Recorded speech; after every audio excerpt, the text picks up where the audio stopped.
Morning. Top Gun here, Friday, February 19th, about 2:30 a.m. Pacific Standard Time. This is the YouTube pre-market commentary. Section 1, QE and the K-shaped recovery.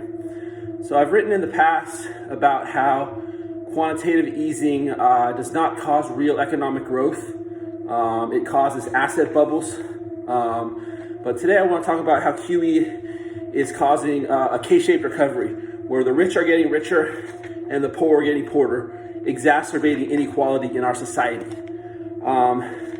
That's because if you look at the chart in my blog from the Tax Policy Center, the average stock held in retirement and taxable accounts by the top 10% by net worth is $1.7 million. So if you're in the top 10%, you own almost $2 million worth of stocks on average. For the middle 50 to 90%, that number falls to 98,000. And for the bottom 50%, it falls to 11,000. So if you're outside the top 10%, you're really not that invested in the financial markets. And so QE, which injects all this liquidity into financial markets, boosting their price, is a regressive policy that benefits the rich and only has perhaps trickle-down effects for the middle class and the poor. So it's ironic that liberals, who are so concerned with the well-being of the less well-off, are proponents of quantitative easing. Now, why is this the case? The first thing is because that liberals are opposed to capitalism and free market economics and support government intervention and management of the economy. So that's a form of this, and so they support that. The second thing is that liberals are ignorant of economics and especially of these effects of quantitative easing.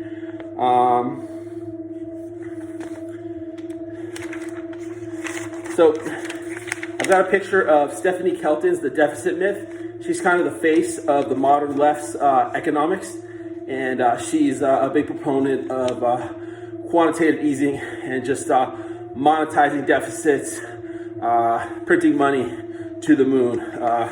Supposedly this is going to create the people's economy, when in fact it's going to create civilizational breakdown.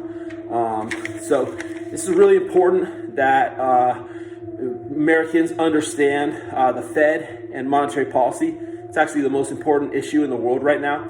Unfortunately, it's intimidating to a lot of people, but it's imperative that we learn more about it so that we can get things under control and put things back on a solid foundation before it's too late. And the book to read on that is the Austrian economist Ludwig von Mises's Human Action, in which the Austrian theory of the business cycle, the boom and the bust cycle through easy monetary policy, and then the inevitable bust that follows is detailed.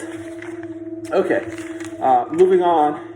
What's happening now is that QE is actually seeping out into the real economy with commodities prices increasing rapidly. As you can see in this chart from Charlie Bolello, with copper at 9-year highs. Now that's being interpreted as economic growth on the horizon.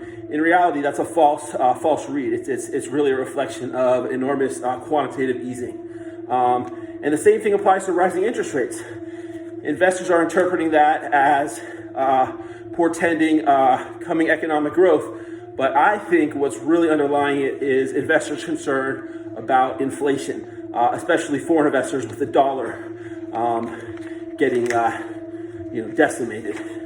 Okay, lastly, let's talk a little bit about Walmart earnings. Walmart reported yesterday morning, Thursday morning, what I thought was a pretty good quarter. At least the top line was really strong, with U.S. comps excluding fuel up 8.6%. Now, adjusted operating income was down 3.5%, and adjusted diluted EPS was up less than 1%. So it didn't quite translate, the strong top line didn't quite translate into the bottom line, but I'm confident that Walmart can get this under control. And I bought some shares.